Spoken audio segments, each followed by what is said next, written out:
तो एक और मिशन जो कि चांद की दक्षिणी ध्रुव में जाने के लिए तैयार हो चुका है, वो 6 मार्च को पहुंचने की उम्मीद है। कहां पर? चंद्रमा के जो आपको ब्लैक स्पॉट चंद्रमा पे दिखता है, या कहते हैं कि उस पर हिरन की जो आकृति है, तो वो दक्षिणी ध्रुव कहलाता है। उस पर पहले भी कई मिशन जा चुके हैं परंतु फेल हो चुके हैं। लास्ट वाला गया था जो उतरने से पहले ही पलट गया था। तो इस बार नासा ने क्या करा है, एक मिशन लॉन्च किया है। किसके माध्यम से? स्पेस एक्स एजेंसी के माध्यम से। आपके सामने जो देख रहे हैं वो हैं एलन मस्क, जो कि मालिक हैं स्पेस एक्स एजेंसी के। अमेरिका में एक तरह से छूट है निजी कंपनियों को अपना एक तरह से रिसर्च करने की इस फील्ड में, परंतु इंडिया में नहीं है कि आप अपना एक मिशन लॉन्च कर सकें। परंतु यूएसए में इसको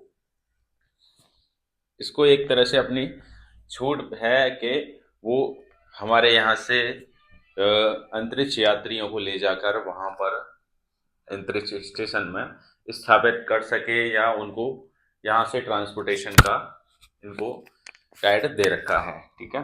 तो इनका फाल्कन 9 जो है एक हैवी इनका वाहन है जो ले जाने वाला। तो उससे ये क्या करते हैं, फाल्कन 9 एक रॉकेट है, लॉन्चर है। तो उससे ये, जैसे अब ये भेजा है लैंडर, अब जो लैंडर भेजा है चंद्रमा पर वो भी उसी के द्वारा, फाल्कन 9 के द्वारा भेजा गया है। ठीक है। तो ये आपके सामने दिख रहा है यहाँ से, ये जाता हुआ। तो इसकी चौड़ाई कम से कम ऐसे है 5 मीटर के करीब है। ठीक है, 5 मीटर इसकी चौड़ाई है। तो ये मिशन का नाम क्या है? ठीक है।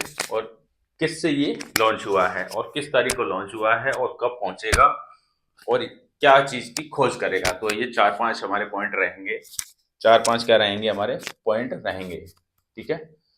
तो इसका लैंडर का नाम क्या है? लैंडर क्या होता है? सबसे पहले लैंडर वो होता है जो लैंड करता है। ठीक है। लैंडर क्या होता है? जो लैंड करता है। और ले जाने वाला कौन सा होता है? रॉकेट होती है। वो कौन सी है? फाल्कन 9।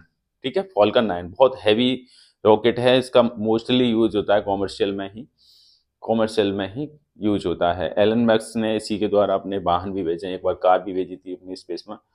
देखिए, तो कौन सा कहाँ से भेजा है और किस सेंटर से भेजा है? तो कैनेडी स्पेस सेंटर से भेजा है। ठीक है। और थोड़ा सा और जान ले रहे हैं कि जिससे क्या करा जाएगा? चांद की मिट्टी की जांच की जाएगी। भाई, अब क्या, हमारी जो अर्थ है उससे लोगों का मन भर गया है, या कि एक इसलिए कह लीजिए कि अब वो विकल्प देख रहे हैं कि पृथ्वी पर अगर कोई भविष्य में नुकसान होता है तो हम कहाँ पर रह सकते हैं, और स्पेस में जाना आसान भी हो सकता है, क्योंकि जिस प्रकार एलन मस्क ने ये करके दिखाया है उससे और भी जो प्राइवेट कंपनियां हैं वो भी इंटरेस्ट ले सकती हैं, अगर इसमें उनको फायदा मिलता है तो। ठीक है। तो कौन सा लैंडर है? एंथना लैंडर। ठीक है। चंद्र मिशन हमारा क्या है? चंद्रमा पर जाने का मिशन है। जो चंद्रमा का आपने ये पार्ट देखा होगा, ये कौन सा है? दक्षिणी ध्रुव। ठीक है। इसका दक्षिणी ध्रुव जो ब्लैक स्पॉट टाइप का दिखता है, वहां पर हम इससे जाएंगे। ठीक है। तो ये नासा के पेलोड के साथ फाल्कन 9 रॉकेट का इस्तेमाल किया है। पेलोड उसमें थोड़ा सा देखो, कुछ पार्ट नासा का भी यूज करा है। नासा क्या है कि ऑथराइज एक गवर्नमेंट कंपनी है। कहाँ की है? अमेरिका की, वाशिंगटन डीसी में इसकी हेडक्वार्टर है इसका। ठीक है। चलिए देखिए, तो इस बार लक्ष्य क्या है? जो ब्लैक स्पॉट है जो चंद्रमा पर, उस पर पहुंचना इनका क्या है? जो क्या है कि सूर्य को कभी कभी देख नहीं पाता चंद्रमा, मतलब एक ड्रोन के साथ चंद्रमा के दक्षिणी ध्रुव के करीब पहुंचना है। ठीक है। और ये क्या है? तीसरा चंद्रमा लैंडिंग मिशन है। इससे पहले जा चुका है, वो क्या हुआ था? लास्ट टाइम क्रैश हो गया था।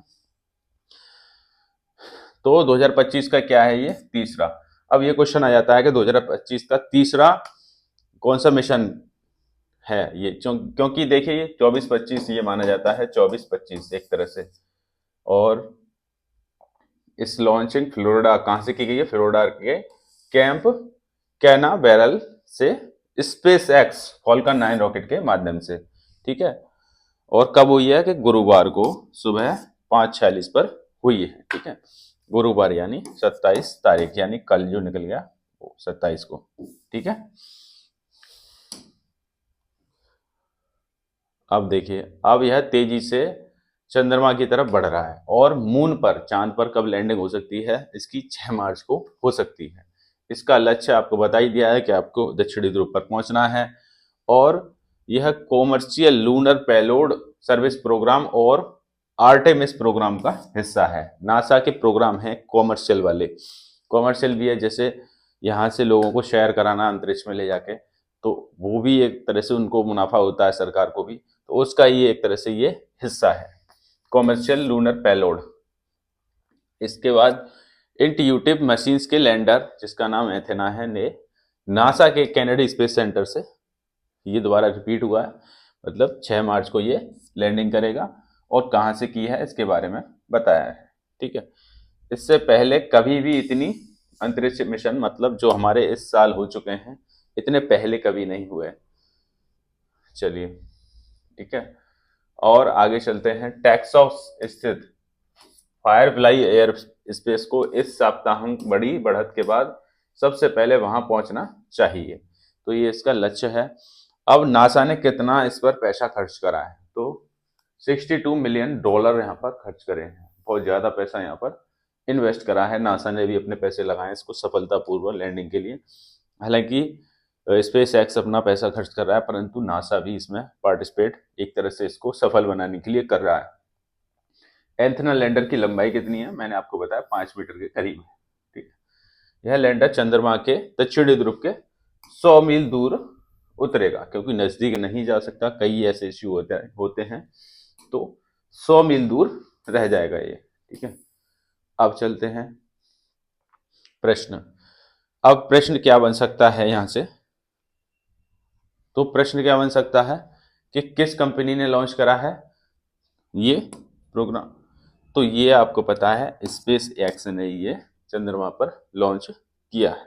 ठीक है, चलिए आज की वीडियो में बस इतना ही, मिलते हैं कल, धन्यवाद।